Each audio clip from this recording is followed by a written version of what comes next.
Hi, this is Dan Harris, and welcome to the Ironbird podcast. On today's episode, we have the CEO of Flex, Paolo. Paolo helped build one of the most connected operation platforms in business aviation. He has a long aviation career. Before that, he was in an air taxi venture. So he's got a front row seat of what really works, what breaks when you're trying to digitize flying today. We'll connect those dots. We'll talk about AI integrations and the playbooks that operators can use right now to help power their aviation companies going forward. Paolo, thanks for coming. I appreciate it. Well, thanks for having me. Let's start from the beginning. Want to give us a quick arc of where you started from the air taxi company to how we're now at Flex? Sure. Actually, there's one step that you might not know, and that was in traditional aviation. In 2005, I believe, in northern Italy, I started a local airline. It was called the Regionali, which means both regional and kind of region wings in English. Okay. Going to Rome and going to Munich. I rented an AOC, and with Fokker 50s we did that. Then the Iraq War started. Yep. And it was a half military airport, and so they kind of kicked us out. Oh, really? That was not good. But it was a first experience in traditional aviation. And and then we went on to do the air taxi, very much inspired by Ed Jacobucci and Trevor Kennedy, who started Dayjet. Yep. So with what people mockingly call the FPJ, the Fisher Price jet, right? The Eclipse. Yep. 500. They're still flying today, so you can still charter those today. Yes. Well, I was serious about it, but Yeah. this is what a lot of people called it at the time. They kind of looked right? down on it because it wasn't a It was Hawker, too small yeah. for, right? I mean, it was, if you're a global pilot, right? Yeah. You look down on an Yeah. Eclipse pilot, I guess. For sure. We strongly believed in that, and we studied for a year, and we designed a network of 24 secondary and tertiary cities in Central Europe that were not connected by airlines, of course. Yeah. Because the markets were too small to serve with a minimum airline size. Yeah.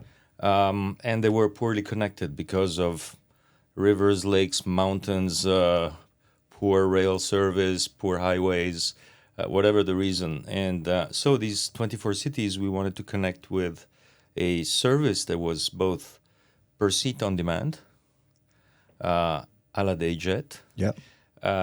with the dynamic pricing. Yep. And it was very short term, so that you could book it in 3 hours. Wow. Before takeoff. Okay.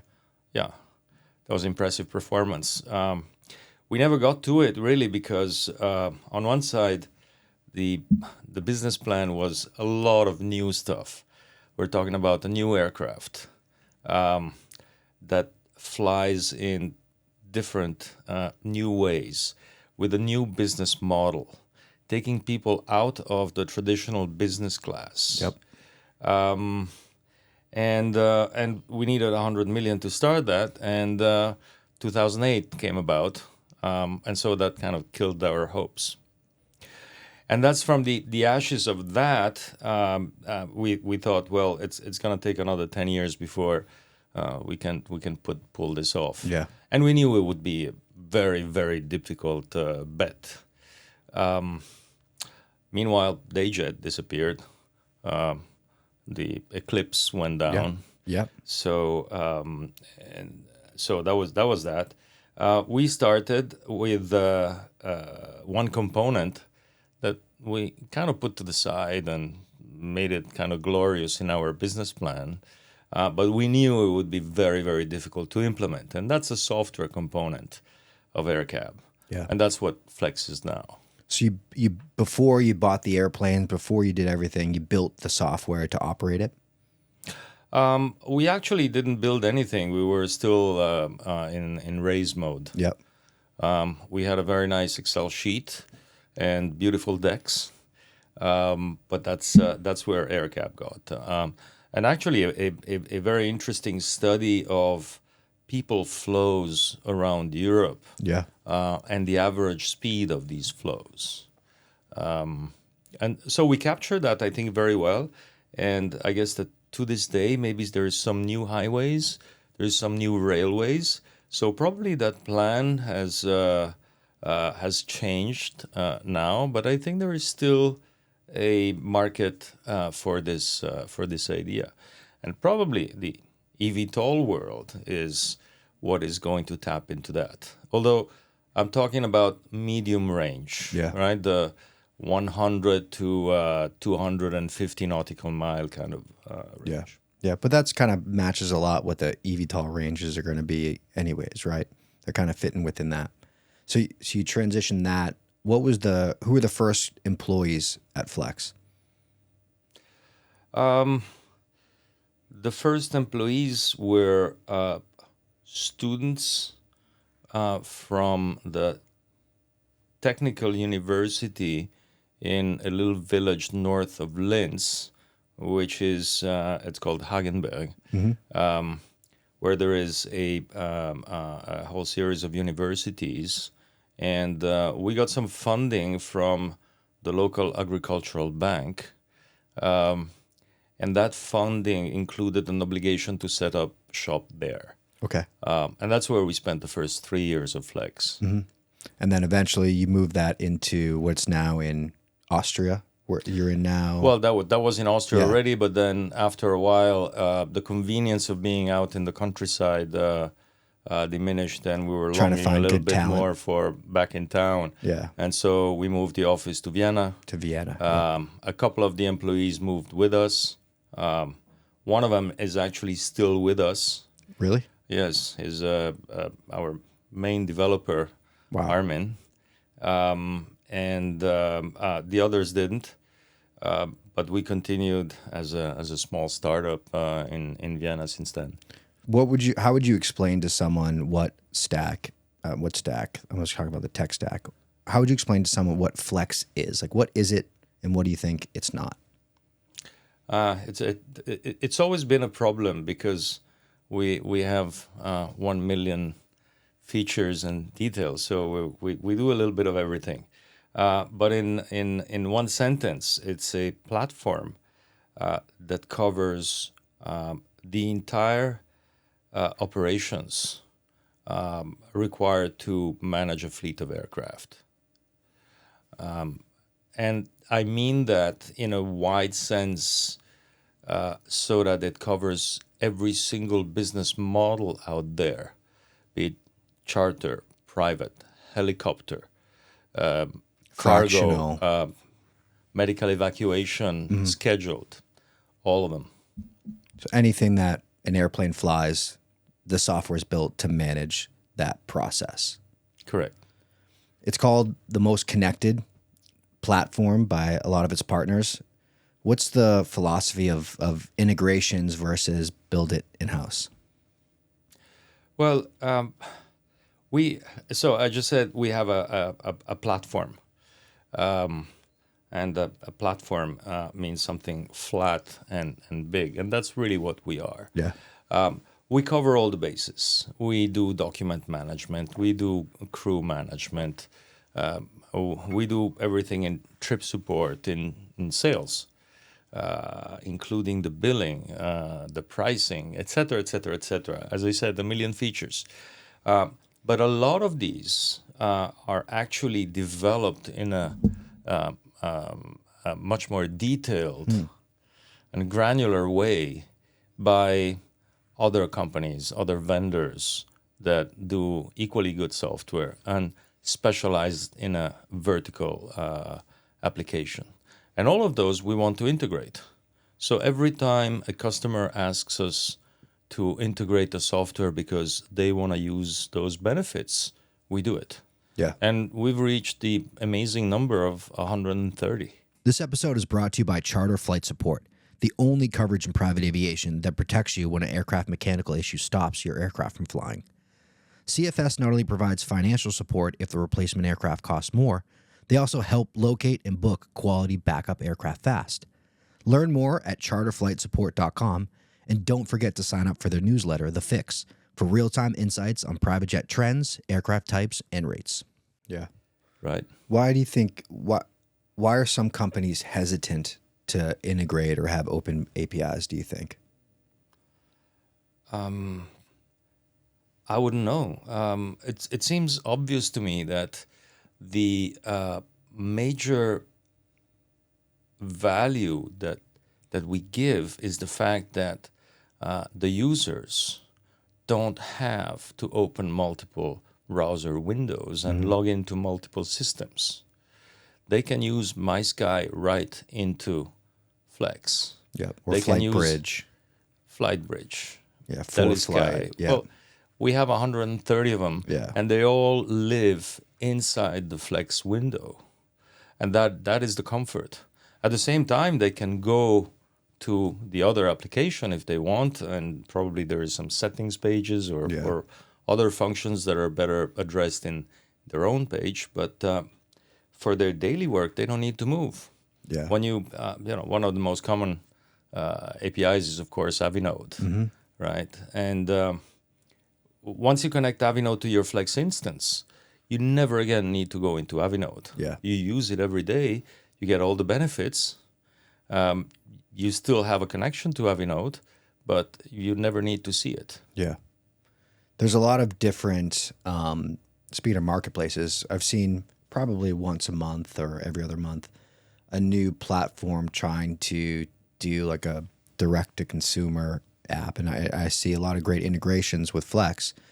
Do you think as more of these apps start to come out, how's the consumer going to differentiate? Is it going to, like the way I think it's going to be the battle of the apps, where it's like everyone's going to have an app. How do you differentiate? You know, what's it going to, like, is there a tipping point where, like, did this happen with Expedia and all these other places? Is it just going to be everyone's got an app and they're all the same, all the pricing's the same? Like, how do you think this, as we see more and more of these aviation apps come out that are direct to booking, where's it heading? Well, I can see how the direct to booking is coming now. Yeah. But to actually really exist and be effective, it requires so many systems to be integrated together.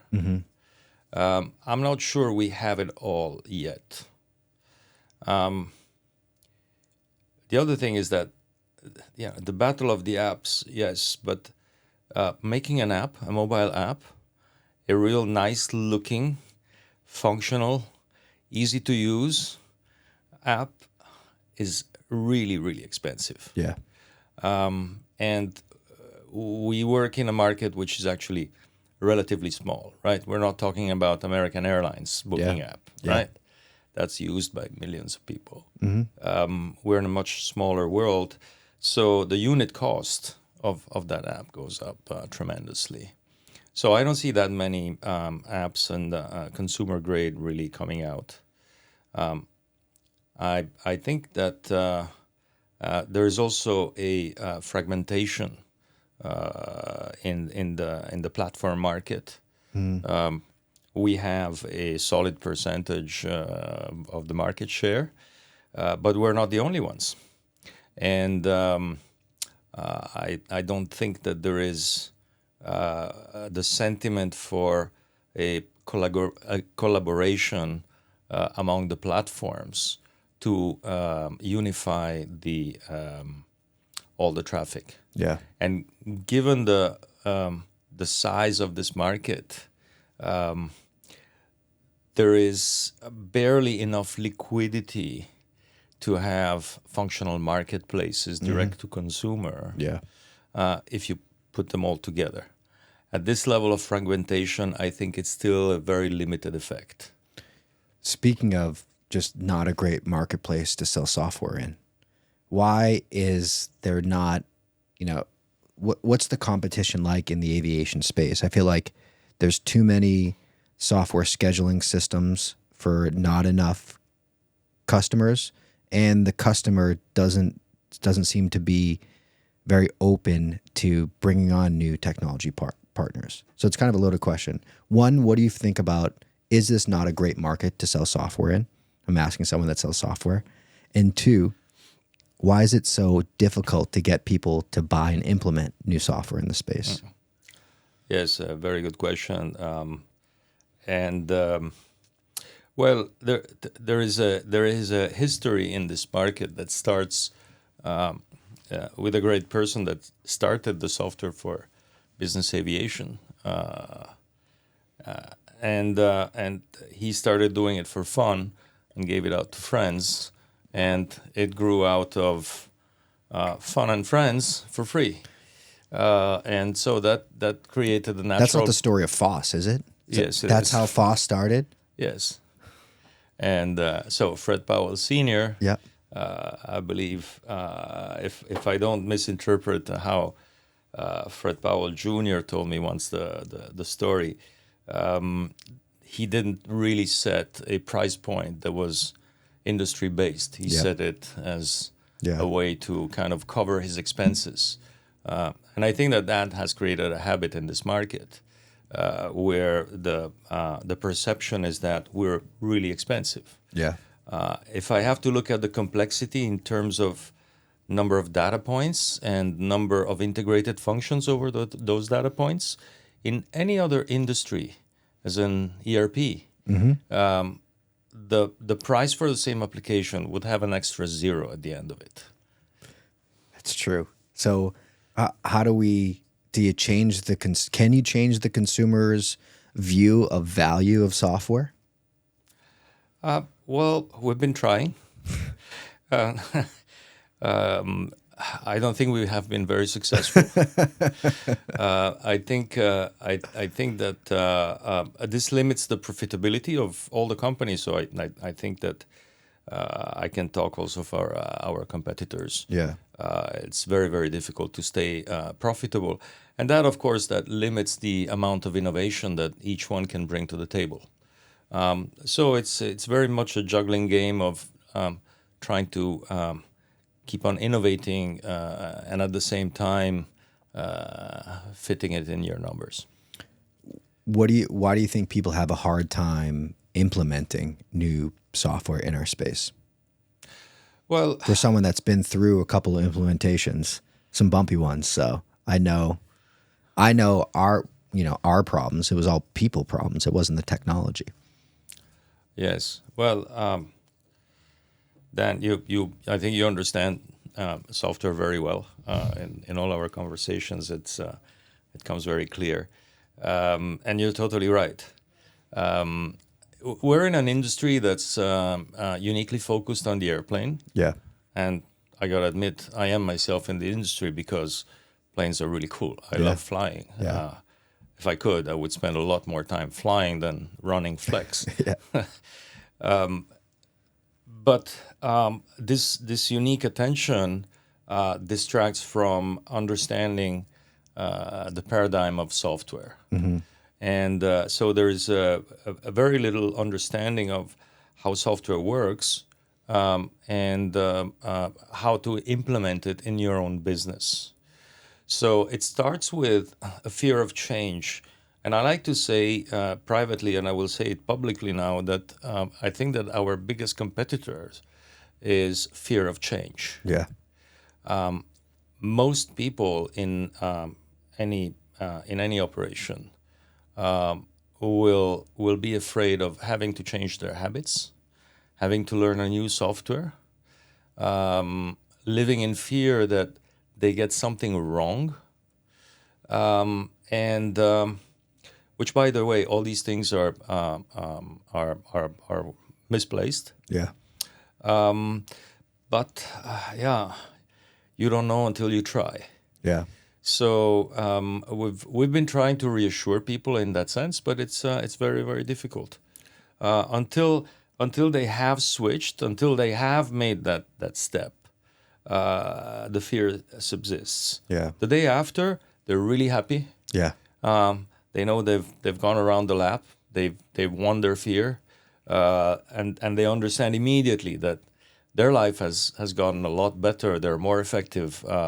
And the software helps them to be a lot faster and to provide a better quality to their customers. Yeah, they look back at it and they say it wasn't nearly as bad as I thought it was going to be. Absolutely. How would you suggest that companies prepare to implement a new piece of software? It starts. I think it starts at the top, but then, and one thing that if I can make a recommendation, I think that there is very little consulting in this industry. Mm-hmm. And having been a consultant myself in one of my previous lives, I know how a lot of it is BS, but there is a lot of value in it as well. And that value is bringing new knowledge into a company that has become very, very good at doing its own operations, Yeah. but lacks the distance, the perspective to be able to review their operations in a new way.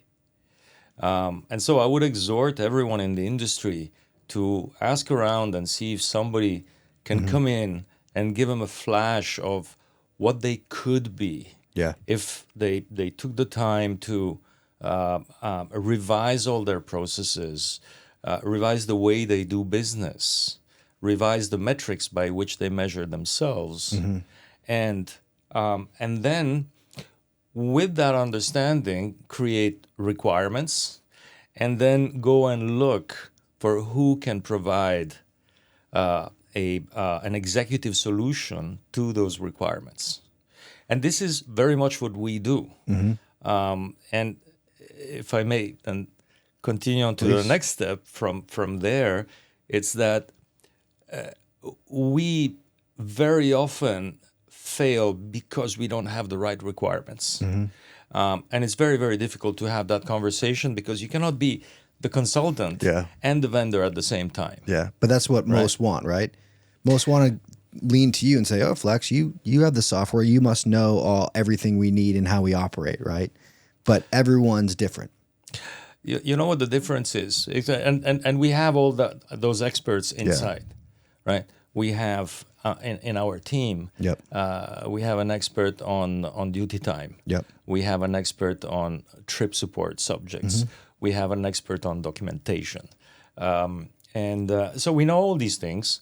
We also make the software, and we have a view of the industry. We have over 200 customers in 65 countries, so we know what the best practices are,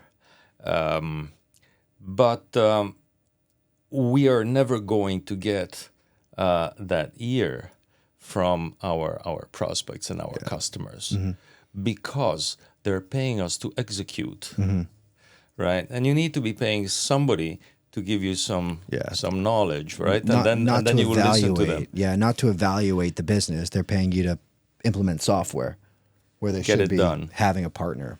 Get it done. You mentioned having customers in different countries. And I'm always curious on, best practices in the European market versus the U.S. market. What do you think the European market does very well in the space? And what do you think the maybe U.S. market seems to do a little bit better? Outside of catering. I think the catering in the European market's better. But outside of that, Catering, by the way, I have, not that I have much experience myself eating in business jets, but from what I can see being offered, I think it's very high quality. In the U.S.? Globally. Okay. Globally, I think. Is it as overpriced in Europe as it is in the U.S.? I think so. Okay. All right. Well. Yes. There's a great new startup in South Florida that has built direct integrations with restaurants. It's almost like a DoorDash for high-end restaurants, directly integrated for FBO and aircraft delivery. Really interesting new startup that drives that cost down. So you're paying the price that you would in the restaurant. They charge you to help with logistics, and they're just for aviation. So I think it's they might even be working on an integration with Flex, I believe, too. I'm not aware of that, but I would love to do it. Yeah.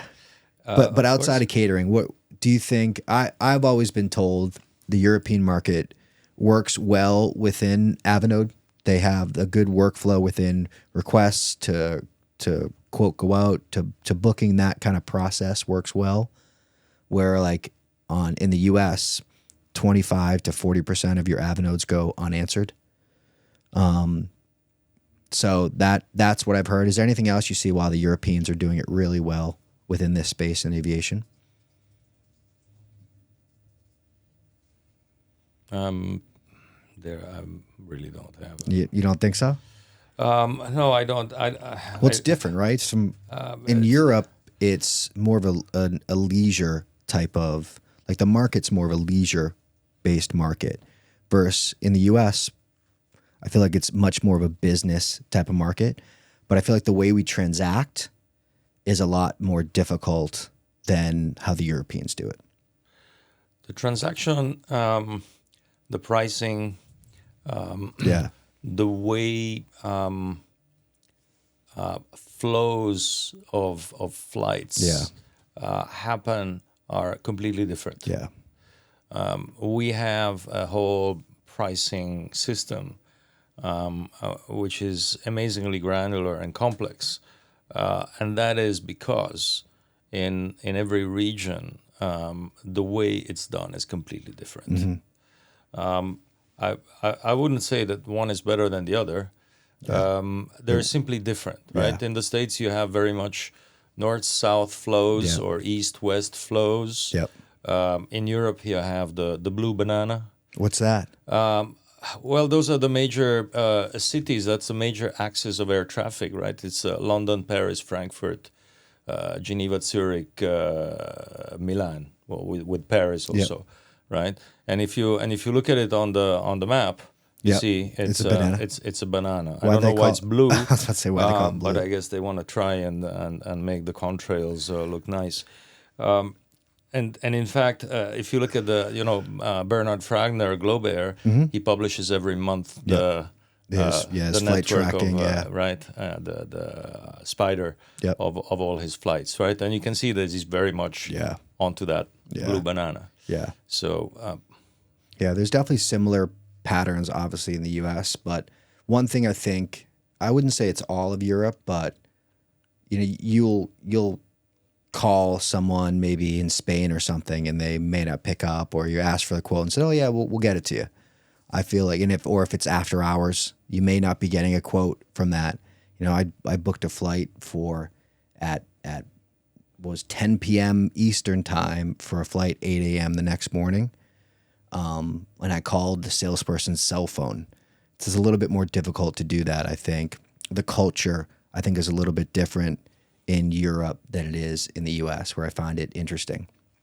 It's kind of a blanket statement, but that's where I see really the differences. But I think the marketplace efficiency is a little bit better in Europe. The scheduling to Avinode to checkout, flex checkout seems to be really, really, really tight, which I think the U.S. could take a page from that to really tighten their sales workflows. I just don't think it's as efficient here in the U.S. Again, I would put it on the account of technology adoption. Yeah. We're using MBAA airmail. We're using a listserv to send a email blast to everyone. You're getting hundreds of emails of random requests.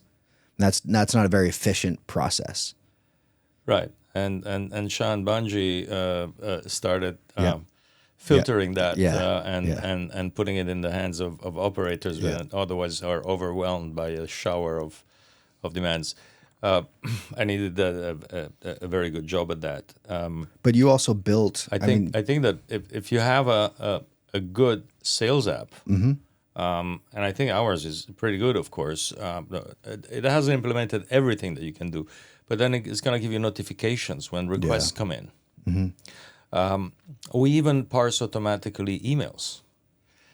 So we have a feature that actually reads the email and extracts the information and creates a request. This episode is brought to you by Video Valet. If you care about having the best in-flight experience on your private flights, Video Valet offers up to 1.2 million movies, shows, magazines, and newspapers, all available on board without the need of expensive Wi-Fi or hardware. Eric and his team at Video Valet deliver fully customized iPads to ensure that your preferences are met on every single flight. Whether providing my kids with their favorite shows or allowing me and my wife to catch up on breaking news, I personally could never travel without it again. Video Valet is offering a special promotion to Ironbird podcast listeners. Mention Ironbird, and Video Valet will add one free fully personalized iPad at no additional cost. Now, to the Ironbird podcast. It's actually funny because I'm working on that right now with an operator. He's got a Mustang in Orange County, so I want to look at every Phoenix, Vegas, California request that's posted on Airmail. That's Lightjet, VLJ, starting or ending in those locations. And now we're working on sending it to a specific Flex, because we're implementing Flex with this company, sending it to a specific Flex email inbox so it automatically creates that request. And now theoretically we can quote everything in this vicinities area, where before it would take us 2 to 3 salespeople to do it, and it would take them all day to create these 50 to 100 quotes a day. And we've really limited that to almost, barely one salesperson and dispatcher, and they're quoting 10x the amount that they could before, all with a parsing system and the automated quoting. It's a MySky integration with Flex. So I know a lot of people, and I talked about this before, a lot of people don't want, there's too many requests for our sales team. We're not getting to any requests. I think that's the silliest problem to have. You want as many requests. It's the simple math. If I can double the amount of requests I can get, my booking ratio is still 2, 3, 4, 5%. The more every 10 requests brings me that much closer to a booking. What's the problem that you think with people what are people's concerns with automated quoting for their airplanes? We're back at the beginning, right? It's the fear of change. Yeah. But I've seen a number of operators that have even below 1% on their inbound, and I can understand that if you're putting more people at it, then it becomes really expensive. Yeah. It's eating in your margin. Yeah. It removes the possibility of making a good price. Yeah. But so if you apply technology to it, you can remove all this with legwork, and this is legwork. It's not the value added of sophisticated, knowledgeable salespeople. These are salespeople wasting their time in reading emails and putting retyping an airport code from one email into a system. Yes. Yeah. That's a total waste of time, as far as I can tell, and it's not a very high level kind of technology.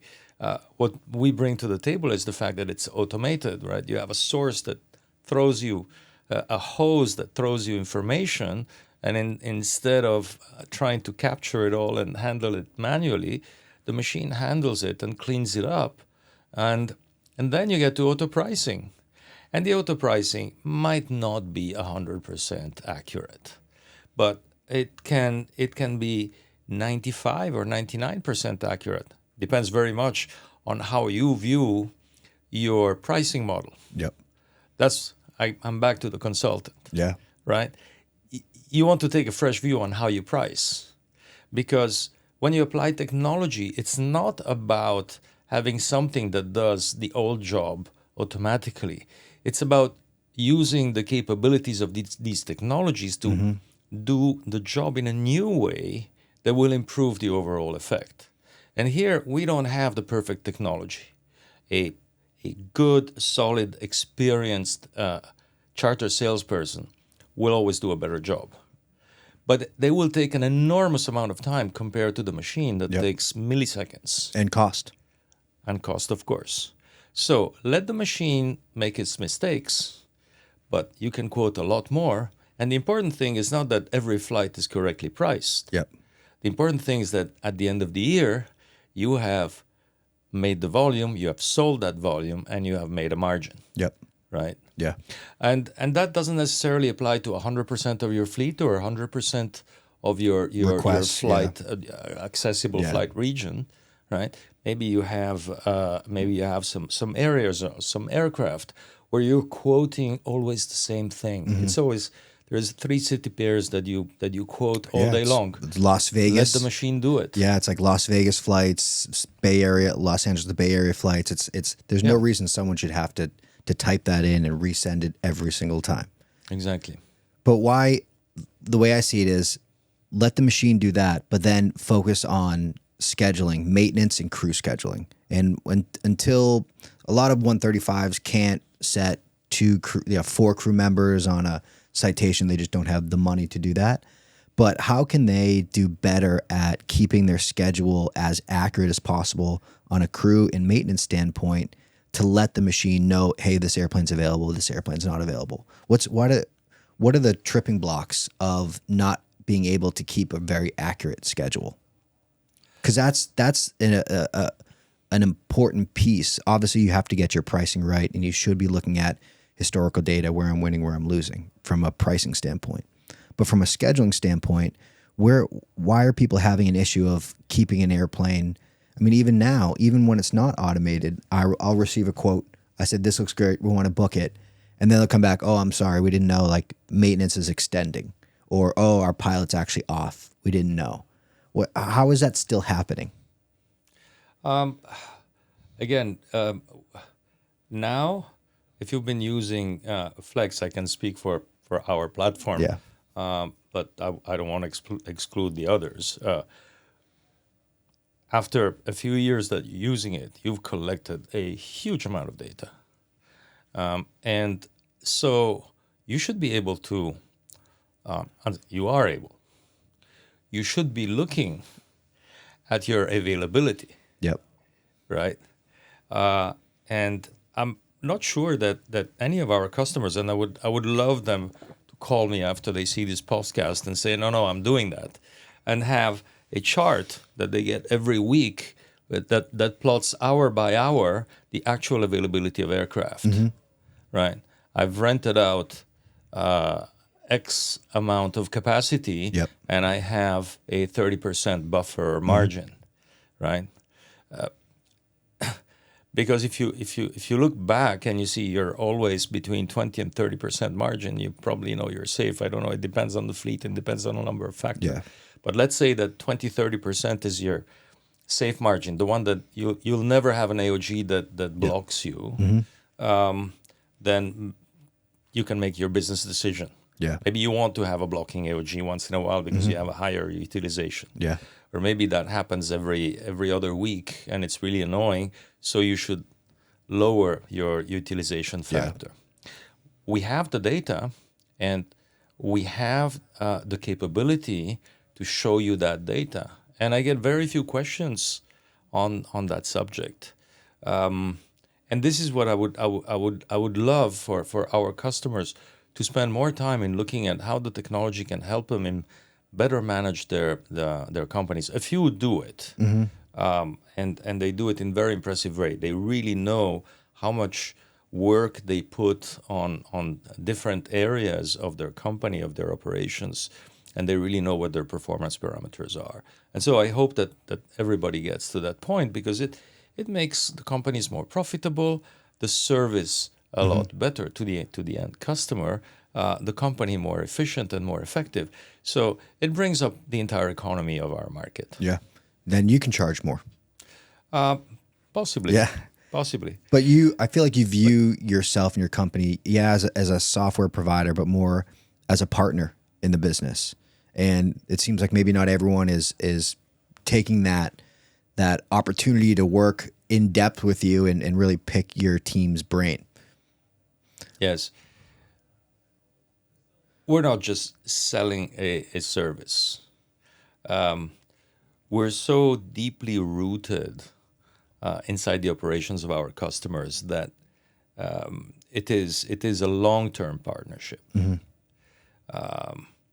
I always think, and I tell the guys back in the office, we have a huge responsibility.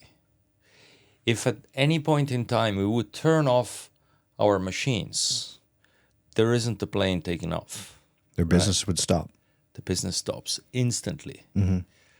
So we have this huge responsibility, and in fact, it's been years since we've had the software stop.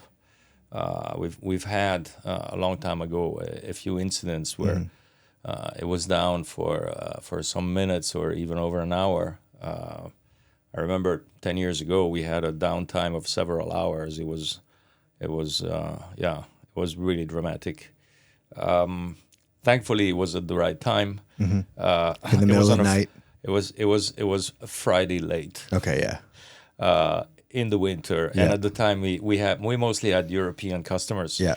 Right. And right now we're all over the world, so it's really whatever no- time, whatever day there's It's people daytime. flying. Yeah, it's daytime. Busy for somebody. Yeah, Yeah. it's busy for someone. At the time it wasn't so it wasn't that bad. It wasn't as bad as it could have been. But this doesn't happen any longer. You talked about the parsing system with the quotes, and I think a lot of it it's as we kind of start to dip our toe, maybe not even more, maybe dive into the AI software and utilization. What do you think where do you see the next big step within AI in the aviation space for airplane operators? I don't think there's one step. But first, because now we've gone into the era of hypergrowth of AI. Yeah. Yeah, it was a whisper last year. We were talking about it, but now I feel like it's like everyone's like talking about it. No one really knows how to implement it right now. And I think this next 2 years, the ones that figure out how it works well with their business and how they can implement it well have a potential to have a quantum leap in front of other operators. So first of all, I don't think I have mentioned the word AI since we started. Yeah, Right. And it's a good thing. and I'm very guarded about it because it's already suffering from inflation. Everybody's got the next AI feature. Yeah, In fact, I heard just on our own booth, some of our guys mentioning, "Oh, we have this beautiful AI feature," Yeah. and somebody was watching the demo on our booth at base, replying, "Yeah, everybody's got an AI feature to show." Yeah, yeah, So, but let me structure a little bit where we are. I think in the AI cycle, since ChatGPT version 3 came out, and it's 2 years, where people started playing with it, and it was just amazing. You could actually talk to the computer yeah, in writing, Yeah. but it was natural language, and it actually gave answers that kind of made sense. Very often wrong. Yeah. But they made sense. Yeah. Right. You had a good impression. So if you asked something specific, you would unusable. But if you asked them to write a letter, an email to someone, they would do a fantastic job. Right. You would just edit a couple of things to personalize it, but that was it. Fast forward 2 years, nothing to do with what it was then. yeah, We're in the hypergrowth moment. From week to week, there are changes. In fact, there's one thing that we presented at now at base in Las Vegas, a new feature. We tried it just I think 3-4 months ago during the summer, beginning of the summer, and it didn't work out very well. And then we said, well, we'd really like to show it. And a month ago, we tried it again, and it worked. And that's how fast the technology improves. So in this world of AI, there are the primary companies, OpenAI, Anthropic, Grok, Claude, yeah. all these. Every multi-billion-dollar company is building their own platform. Facebook's got one, Amazon's got one, yeah. Exactly, and investors are throwing billions at it. The top engineers are getting $100 million 4-year contracts. It's incredible. Close by in Silicon Valley. Yeah. Right. I mean, we're talking about the very top ones, but Yeah. that's That's insane to ever, it's think about insane that. for the rest of the world. Yeah. But actually, if you do the math, it makes total sense. So these are the primary companies. Then there is the secondary companies. These are companies that are providing market solutions, vertical, horizontal, you name it. They provide solutions which are based on AI. Yep. So they develop solutions that you and I or a company can use for their own benefit, which are run on that one of those technologies. They take a specific problem that they're going to solve, and they use those LLMs to try and solve that problem and give it to you. They put it within guardrails, or they box it to provide it to you. Exactly. Yep. And so this enables a completely new generation of systems. And they're completely different for many reasons, but I think the most visible one is the fact that the user interface is different. We're moving away from having pull-down menus and type in fields and buttons and all these nice little things that we have on the screen. And when you put them all, it just becomes mind-boggling, right? It takes some time to figure it out. Yeah. You can just type now. Or talk. That's the next thing. Yeah. So instead of just to give an example, right? I want to know if my flight this afternoon to San Francisco, if everything is okay. So I'm the dispatcher, right? I'm gonna go open Flex and go into the calendar or in the timeline. I'm gonna find the flight, click on it, and see. Okay, I got the crew, I got the catering, I got the limo, I got the whole thing. It's all green, perfect. Okay. It took me maybe 1 minute, 2 minutes, 3 minutes. Yep. Maybe there is something that's still yellow, waiting, right? The FBO didn't give me confirmation. Well, send an email. Yep. Okay, we automate that. But I still have to click the button. It shows me the text of the email it's going to send. I say, okay, good. I don't want to add anything. Click a second time to send it. It takes time. Now, with an AI interface, what we'll be able to do is just to talk into the phone and say, is the flight for Mr. Somariva this afternoon okay? Yep. And the AI will answer in voice, and you will choose which voice you want. Yep. The flight is okay, except for the FBO has not answered yet. But 2 hours ago, I sent an email to remind them, and I will do that again in 10 minutes if they don't respond. Otherwise, I will simply call them. And that completely obliterates the need to be sitting in front of a screen. And I mean, how much is the UI, the user interface, going to change for software? Is it going to completely change the look of all these softwares? It is. Wow. Now, if your next question is how, I don't have a clue. Yeah. What I know is that we're setting ourselves up to do that. Yeah. I think it starts with a chatbot, right? It starts with a little chatbot on your site, right? That's you can query it, and then eventually that chatbot starts to move into more of the user interface. That's what it looks like today. Yeah. But could be completely different in a week, right? Exactly. We're in that hypergrowth mode where it's hard to tell what it's going to be in 6 months. Yeah. So we can see that that's the general direction it's going. What kind of implementation we will have of Flex in 1 year, in 2 years, in 3 years, I can make some guesses, but they're no more than just guesses. So Flex theoretically could look completely different in 1 year. Possibly, yes. Wow. 1 year is maybe very short term. Yeah.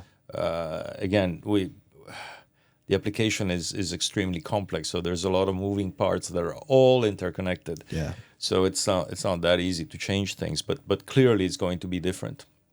Consider this: in 5 years from now, the AI will be able to do 80% of the jobs. Mm-hmm.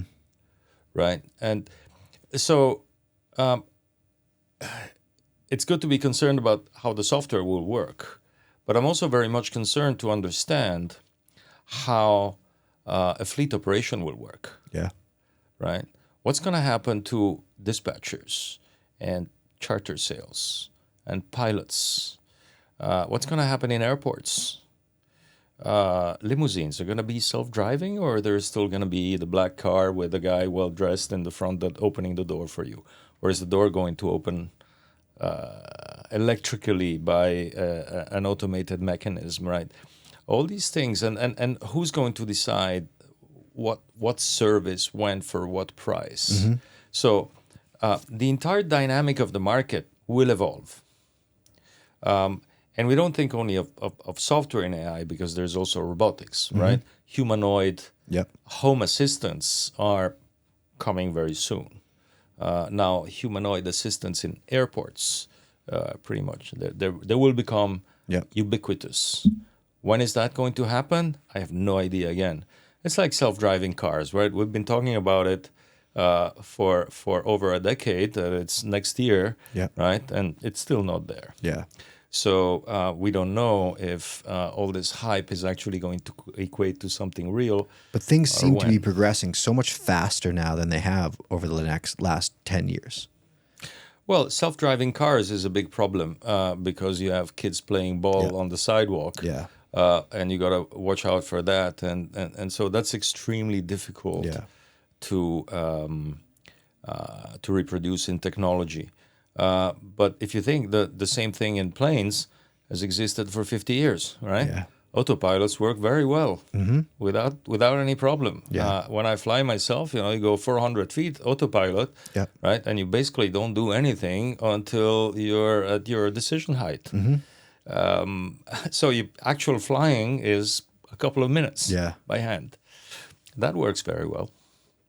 It's interesting. If for airplane operators, let's just say a small 3 to 5 airplane operator, how would you suggest they should take their first small step into AI?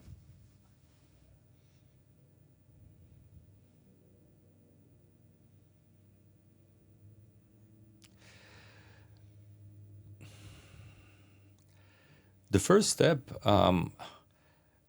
so you can use AI at many different levels. Yeah. I think that today, most people are using some form of AI to do part of their job. They use it to write emails for starters. They use it to search information. These are the two obvious things that AI has solved already very well. It's done. I barely use the search box in my browser. Now I open Grok or Claude or any one of these. I have them all, and I ask them. I said, tell me about this thing, right? And then they give me a generic answer, and I say, no, but what I really meant, right? And then you're having a conversation with an expert, right? And that's great. But then the next step is, okay, are you using software to do your job? Because I see a small operator might still be on Excel sheets, right? And that's not helpful today. So you need an integrated piece of software. Even something sophisticated as Flex might look like an overkill, but you can scale it down to the amount of complexity that you actually need to solve. We have one airplane Mustang operator on Flex. Yes. And today, thanks to the regulators, it has become indispensable.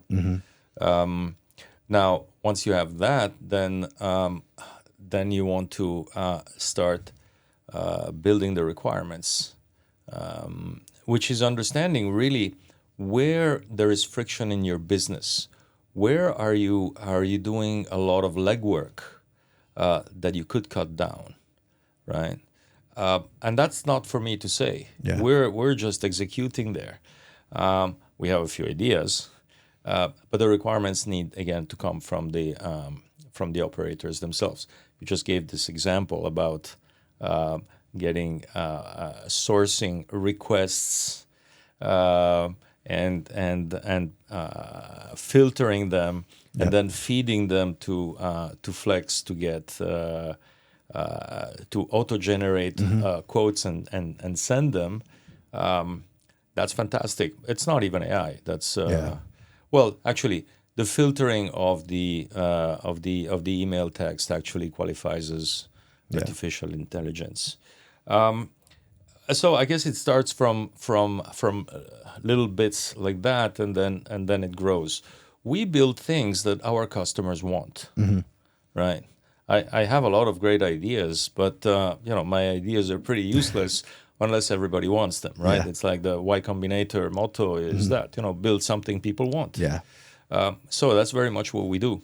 So we sit and wait, not passively, but we do sit and wait for customers to ask us to integrate a system, ask us to build a feature, ask us to tweak a feature, and so we do very much what the market wants.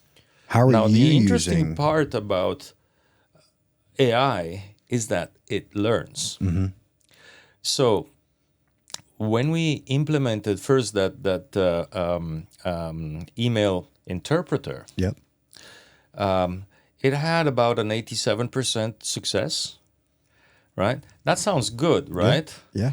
Actually, it's terrible. Really? Yes, it's like a translator or a dictation machine. You remember at the beginning of the voice technology, right? Now you don't need to type anymore, dictate. It actually was sub 90%. Then it got to 92%, to 94%, completely unusable. Yep. It's not enough. In some systems, 80% is plenty. For some applications, anything less than 99% is unusable. And these are that type. And so here, if I translate 87% of my emails correctly, I still have that 13%, which is a pain in the neck. And because I have to look at each one. Yep. To find which one. Right. Yeah. I have to really double check the work. And so it's kind of useless. If I miss one every 100, one every 200, okay, fine. I can live with that. And in fact, our first iteration, we gave it to a large customer here in Lacey, started using it, and they rejected it. They used it for a few days, and then they said, your thing is useless, right? And we were very disappointed, of course, but they were totally correct. Yeah. Right? Now, we've tweaked the code a little bit, but also the AI itself has processed tens of thousands of emails and has learned. Every time it gets something wrong, you say, no, this is wrong. I correct it in the software. The software feeds it back to the AI system. And it knows that was a wrong interpretation. And eventually gets it right. And this is the fantastic thing about that technology, is that it's a learning technology, is what we used to call ML, machine learning. Is that going to be the race now in the scheduling software like space? Is that who can perfect AI implementation within their scheduling software for airplane operators? That is certainly the game today. Yeah. Again, this is an extremely complex level of software. So it's absolutely not obvious how to implement. There is a lot of open questions that need to be answered. We're certainly on it. I suspect we're not the only ones. Yeah. So if as I think in 5 years, well, I think I take this also from Vinod Khosla, who's a very well-known investor in Silicon Valley, and I take it from him that 80% of the jobs, 80% of 80% of the jobs will be done by AI 5 years down the line. So how is it going to look in business aviation? I think that's very much an open question, and that's what we're looking at, because we need to implement things according to that. Yeah. So there's two levels of questions. How can we implement the AI technology and completely redo what we have built over the past 15 years? But also, how is that going to be used by a company that will It's going to our have to completely customer, the redo operator, their own company as well. they're going to be completely different. Yeah. So how is all that going to look? Well, there's two dimensions of freedom that need to be figured out. So we're very much in a dynamic mode, reading and looking every day, talking to our partners, customers, and trying to figure out where we're going. It's incredible just to think that in the next 3 to 5 years, everything is going to be completely different than it has been since the last 20. I think that this statement, and I'm afraid I did it multiple times here as well, is found to be unbelievable by most. Yeah. I still have a hard time believing that this is the time frame. Yeah. I think that this change is as big as the Industrial Revolution. And I don't mention the internet, which was very much, I think, an evolution, Yeah. but a much smaller change societally in the way we live than the Industrial Revolution, which brought us from candles and fireplaces Yeah. to trains and planes and cars and Yeah. and the electricity with telephones, right, which was the first level of the internet. You could transport the voice, right, after the telegraph. So here we're really at a revolution where the machine can actually do a full job of a human.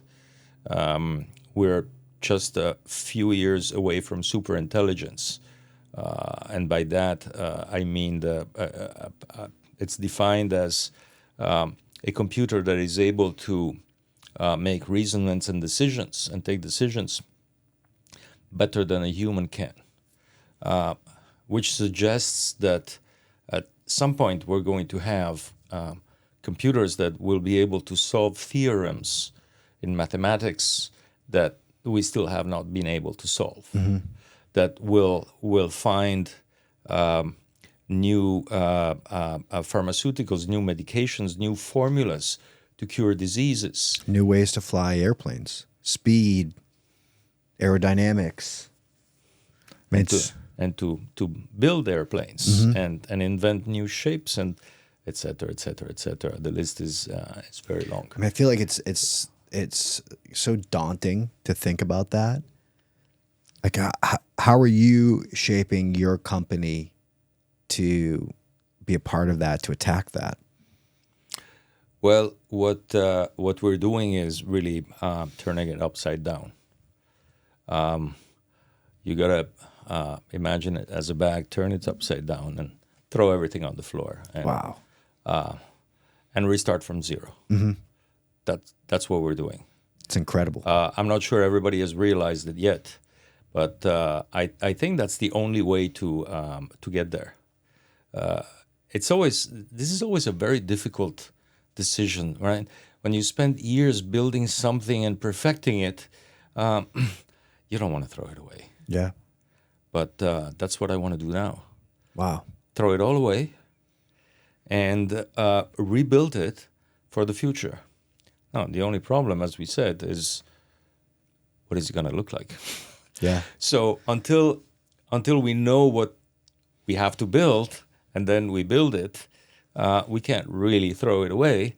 But that is the paradigm on which we're looking at continuing our work. Do you almost have two separate kind of companies? You got the company that you're still operating and building of today's world, and then you've got the company that you're planning and building for tomorrow's new revolution world. It's got to be one. I think there's millions of examples of companies where you have to build a new one. Yeah. Right. But consider that I'm, and by far, the oldest one in the company, even though I keep myself very young in the head. And I forget now what the average age is, but it's below 30. Wow. Right. So I think we have material human material to go through this revolution without having to recreate something new and throwing away the old in terms of the company and the people themselves. Yeah. I think that we all have. I mean, somebody will fall off at some point, right? There's a natural selection in these things. It's going to be very hard, but I'm pretty sure that who we are with our knowledge, our culture, our discipline, and the hard work that everybody's accustomed putting in, I have no doubt that we can go through this revolution. And it's very important to do it that way because we have accumulated so much knowledge. We know how to develop software for aviation. And there's millions of people out there that know how to develop software, and there's a lot of people who know aviation. Now, building software for aviation is the crossing of those two sets, and that's difficult to come by. What do you think airplane operators or charter brokers, they should be thinking about their business over the next 3 years? Well, I think that for starters, they should think about getting somebody to help them take a fresh look at their company from outside, and tell them things that maybe they don't like to hear. Yeah. And think about so critically how you can innovate. Where are your frictions? Where are your good things? There's one thing, for example, I don't see a lot of feedback taking. I'm sure some do it. From customers? From customers. Yeah, I don't see a lot of it either. Okay, so I guess we agree. I don't have any statistics, but I would say, why don't you make yourself a dashboard? But before you make that dashboard, write down 3 simple, specific questions. They got to be specific, but they also got to be very simple, and they got to be answerable with yes or no. Mm-hmm. For example, does the airplane in which you just flew meet your expectations? Mm-hmm. Yeah. The no will probably come up with a bunch of comments. Great, record them. Yeah. But the yes or no, check the box in the Flex Crew app. Yeah. That you have open anyway because you're putting the post-flight log. Yeah. Right. Ask 3 questions. It takes 15 seconds. It gives an idea to the customer already that you care. Yeah. And you're getting feedback. Do that for 3 months and you're going to have lots of data. And then you go into the business intelligence tool, we call it Bright, and you tell, also we have a natural language interface now. And you can just write and tell Bright, make me a chart of the answers that were given to the post-flight questions. Mm-hmm. And you're going to get a nice chart, and that's great. But the nice thing where AI becomes really powerful is then the next question is, go into the database and find out if the answers to these questions are what's the word? I have to cut that. Yeah, that's fine. Trying to think about what the answer to the questions are. If you find a trend and there is correlate. Correlate. Yeah, not collate. Correlate. Okay. Again, so you and this is all done through the current Flex capabilities. You can query reports with just regular language models. Yes, this is one feature that we just presented at Base. You have a natural language query. Yeah. So you say here's the results of the last 3 months of our feedback questions. Right, and then you can just ask and say, find what data correlates to the answers to the questions. Mm-hmm. And so that's both in positive and negative, and it will go into the data and try and find trends that correlate. And then it's going to bring them up and show them to you. Could you do the same thing with pricing? Could you say, show me here, pull me up a graph of all the trips I've won and what my, average of how far in advance that request was. This was, the flight was on a Tuesday. They requested it on a Sunday. What time of day it was. And then I can take that data and say, all right, well, on Sundays at 5, we're getting this many bookings. So let's make sure we put more people to follow up on that time. All the data points you just mentioned are in there, of course. So yes, you can do that. You just need to find the people that know how to ask the right questions. Right. But that's the nice thing about these natural language interfaces is that the answer of the AI will lead you to ask the right question, right? Because they will misinterpret. You're not using the right terms. You're not framing the question. You're not giving them enough context. But the answers, the misunderstandings, will prompt you to correct and improve your question until you get to the point where you want it to get to. It's incredible. And that compares to I got to do a training on this BI tool, understand and have the list of all my data points and understand how they are structured into the database, and then what kind of charts I can build. Right? I got to be a technician of the tool. With the natural language interface, I can just query the tool, and it's going to show me stuff. And maybe it's going to take me 10, 20, 100 tries to get exactly what I want. But it's a lot more fun, Yeah. a lot more intuitive, Yeah. right? And what happens generally when in this process is that you randomly fall onto interesting stuff, right? That you didn't even think about before, right? And it's very much like talking to an expert friend. Yep. A consultant, right? That's challenging you on some things, right? And then, like our conversation here, probably tonight I will think of a number of things that you mentioned, right? That make me think about new ways about looking at aviation, at our work, at our market. And so I think that the AI also brings that dimension into your work in helping people better understand what they're doing. Paolo, if we're sitting here, or when we're sitting here a year from now, what do you think has changed at Flex? Well,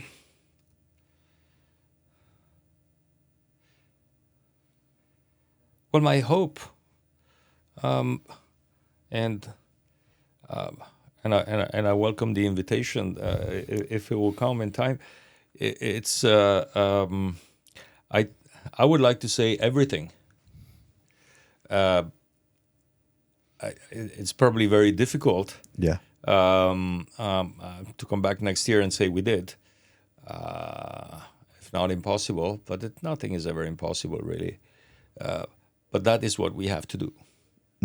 I know that is what we have to do. We have to throw it all away and rebuild it from zero. What do you think the industry will have changed in a year's time? I mean, we're traditionally a slow-moving industry with change, but I've seen more change in the last 2 years than I have over the last 10. I think that the change in this industry is very much tied to generational revolution. As new people come into command positions in the industry, they bring in a new wind of innovation. They understand innovation, just because if you're born in the 1990s, you've seen innovation happen in front of your eyes all your life. Yeah. If you're born in the 50s, much less. Yeah. Right. You've enjoyed the post-war boom, right? But much slower pace of innovation until the very last part of your life. Yeah. So I think that is a factor. What I wish is that there would be more challenging.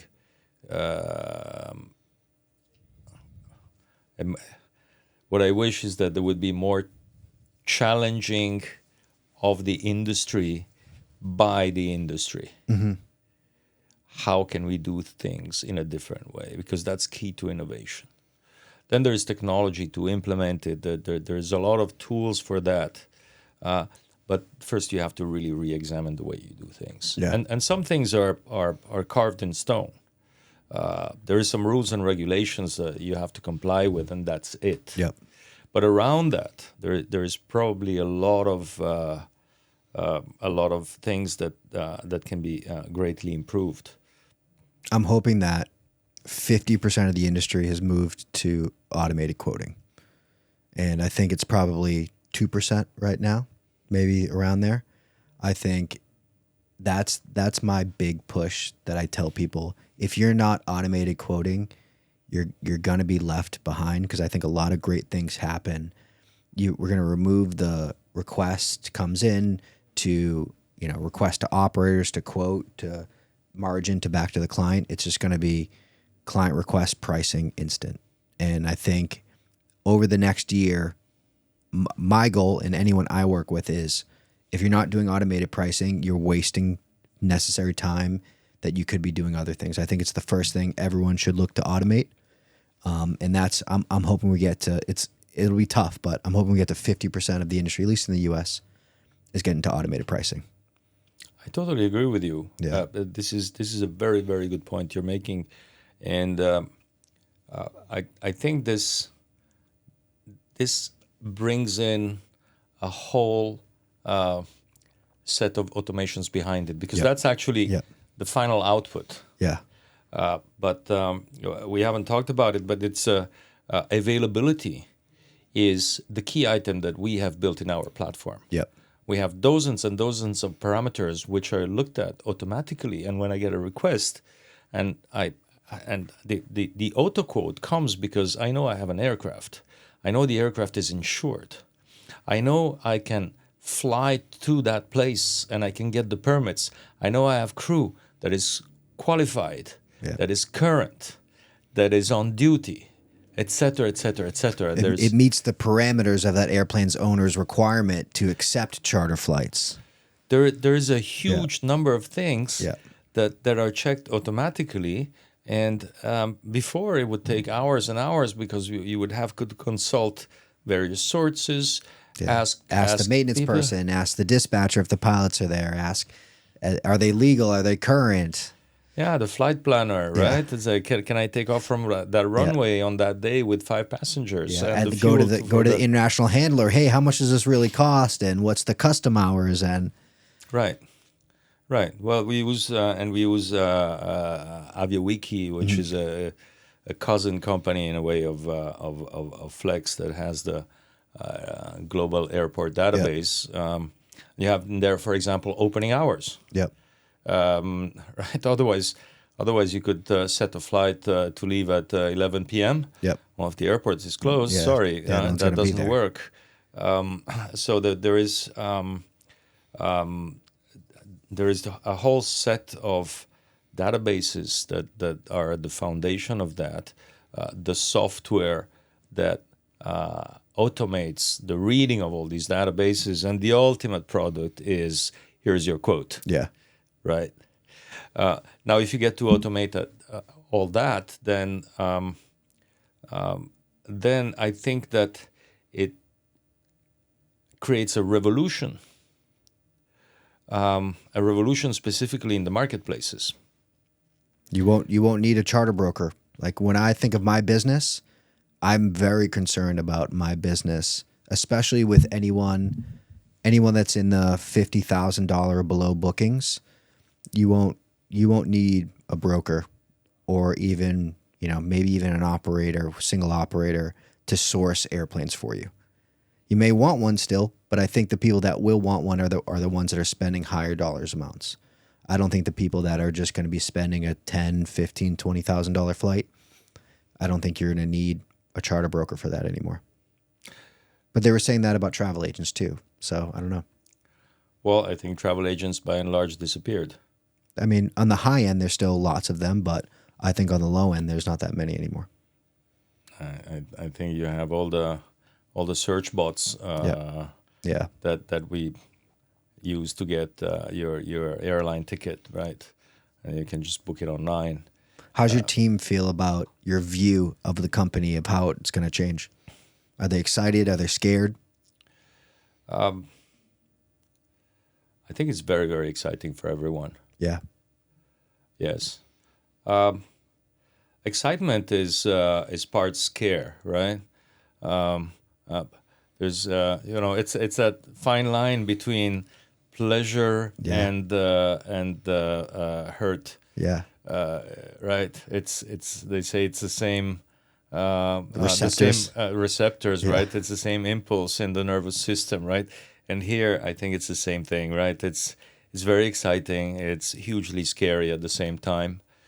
You're putting at risk your entire business. If you take the wrong direction, you're going to be surpassed by someone else. But we've done that for forever, right? And creating new things and going out on a limb to build something new and try new stuff. And that's the exciting part about Flex. That's why I love getting up in the morning and going to work, because I don't know what's going to happen today, right? And so having this big mountain now to climb anew, I think makes it very exciting. I was getting honestly a little bit bored after 15 years of, it's just one more feature, one more customer, one more country, One more sprint. Yes. Now this kind of puts everything back in play, right? And so what it's going to be, I don't know. Very exciting to get up every morning and try and answer that question a little bit further. I'm excited too. Well, I'm excited to have you back here in a year to see what has happened, how everything's changed. It's a really cool time, and I'm a little jealous that you're in the software space, that you get to be creating these things. I have my fun small projects, but to be able to do that every day must be an exciting place to be. But I don't want to turn it around, but let me ask, because you mentioned about brokers and you are and you have been a broker and a successful one in for many years. But I think that the role changes and evolves like everything. It doesn't really disappear. Maybe there is this differentiation between high ticket brokers and the kind of run of the mill ones. Yep. Probably.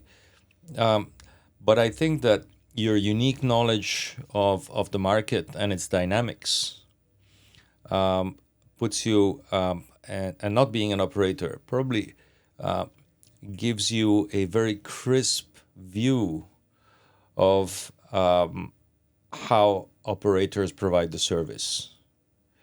And you're probably one of the best that can go out and give them that fresh look on their operations and how they can become more effective, and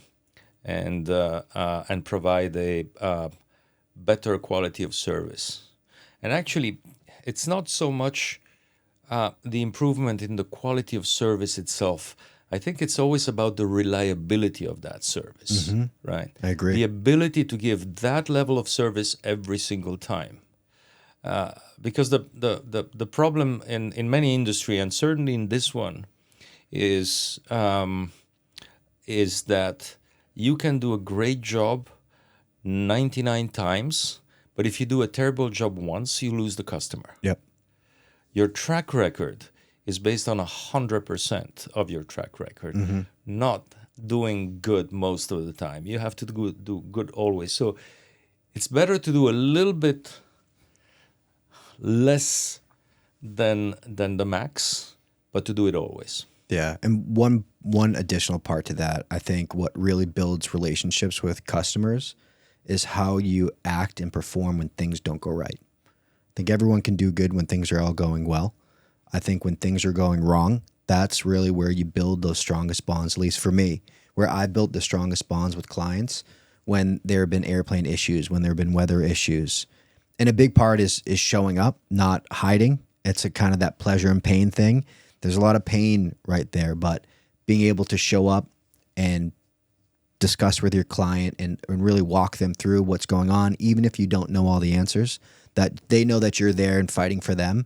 That's where I've built very long-term relationships with customers and really strengthen my connection with customers in those bad times and being able to perform in those difficult times. I totally agree. You're so right. Yeah. Paolo, thank you so much for talking with me through this good, interesting conversation. I'm very excited to see where Flex is a year from now after you've dumped that backpack out and filled it all back up again. Thank you. Well, thank you.